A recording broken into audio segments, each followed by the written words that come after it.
السلام علیکم، زه امریاز همکار او نن تاسو ته په یوه نوې ویډیو کې حاضر شوی یم. په دې ویډیو کې به زه تاسو ته دروښیم چې موږ څنګه کولی شو چې د خپل فیسبوک ټول فرینډ په یو کلیک سره بیرته ان فرینډ کړو، یعنی چې د خپل فیسبوک ټول فرینډ په یو کلیک سره ډیلیټ کړو. نو زه د ویډیو په طرف تاسو ګورئ همکار سکیلز یوټیوب چینل زه امریاز همکار راځي چې شروع کړو. نو د دې لپاره چې تاسو خپل ټول فرینډ په یو کلیک سره بیرته ان فرینډ کړئ، نو تاسو به د دې لپاره پلی سټور ته راشئ او له پلی سټور څخه به تاسو یو اپلیکیشن را ډاونلوډ کړئ.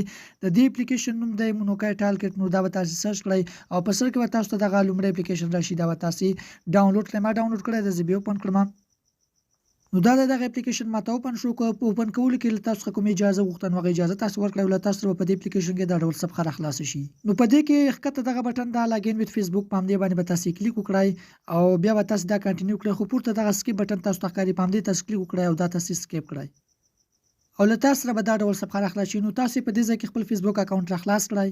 نو دا دلته ما خپل نمبر او پاسورډ انټر کړل، هغې څخه زه په لاګین باندې کلیک کوم او په دې اپلیکیشن کې به اوس زموږ اکاونټ راخلاص شي. نو کله چې ستاسو اکاونټ په دې اپلیکیشن کې راخلاص شو، نو ښکته به تاسو راشئ او دلته تاسو ته دغه بټن ښکاري کلین یور فرینډ لیست، په همدې باندې به تاسو کلیک وکړئ او دلته دغه ریموو آل فرینډز تاسو ته ښکاري، په همدې باندې به تاسو کلیک وکړئ. لومړی ځل ځم او تاسو ته زه خپل فرینډز درښایم، زه څومره فرینډز لرم او ټول په یو کلیک سره بیرته ان فرینډز کوم. نو زه به خپل پروفایل راخلاص کړم او ښکته تاسو ته ښکاري چې 84 فرینډز لرو.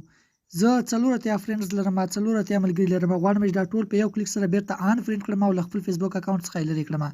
نو کله چې مو دغه ریموو آل فرینډز وویل، نو ښکته تاسو ته دغه سټارټ سکین ښکاري، په همدې باندې به تاسو کلیک وکړئ او دا لږ وخت نیسي. ملګرو دلته تاسو ته وایي چې چیرې تاسو د خپلې خوښې ملګري انتخابوئ او بیرته ان فرینډ کوئ، نو هغه هم تاسو کولی شئ. دلته خپل ملګري انتخاب کړئ او ښکته دغه ډیلیټ فرینډز باندې کلیک وکړئ، نو دا به تاسو سره بیرته ان فرینډ شي. خو که غواړئ تاسو ټول غواړئ چې په یو کلیک سره یې ان فرینډ کړئ، نو سلیکټ آل باندې کلیک وکړئ.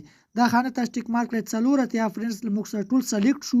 نو زه ښکته راځم او په دغه سره بټن ډیلیټ فرینډز باندې کلیک کوم او دلته تاسو ته وایي چې دغه 84 ملګري به له تاسو ډیلیټ شي. بیا په اوکې باندې زه کلیک کوم او دغه سکینینګ به اوس موږ ته روان شي. ګوره ریموو اټ، ګوره 3 ملګري موږ ته ختم شو، 4 5 شپږ. دا کرښه به له تاسو سره روان وي. ستاسو چې څومره فرینډز وي دومره به تاسو نه وخت ډېر اخلي.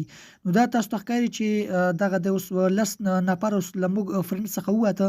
نو زه ویډیو تر هغه پورې سکیپ کوم ځکه چې بیا ویډیو اوږدېږي. نو دغه دی زموږ ملګري په پوره کېدو دي. دا تاسو ته ښکاري 84 فرینډز له موږ سره برابر شو.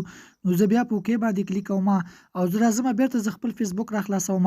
نو دلته تاسو ته ښکاري چې موږ سره 84 فرینډز وو. زه دا ریفرش کوم یو ځل، زه به دا ریفرش کړم او ښکته به راشم. نو په دې ځای کې تاسو ته دغه فرینډز ښکاري، زه به په دې باندې کلیک وکړم. نو دلته به له موږ سره یو ملګری هم نه وي. ګوره دلته تاسو ته وایي چې یور فرینډز، یعنې ستاسو ملګري، په همدې باندې کلیک کوم. ګوره دلته تاسو ته ښکاري چې له موږ سره یو ملګری هم نه دی پاتې. موږ ټول ملګري په یو کلیک سره بیرته ان فرینډ کړل.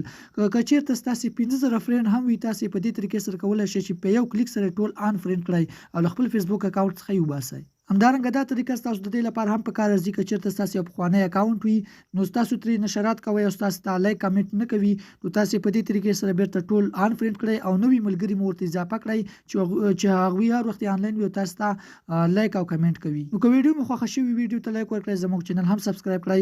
ملاوي که په داسې نور ښکلي ویډیوګانو کې تر بلې ویډیو مو د خدای په امان.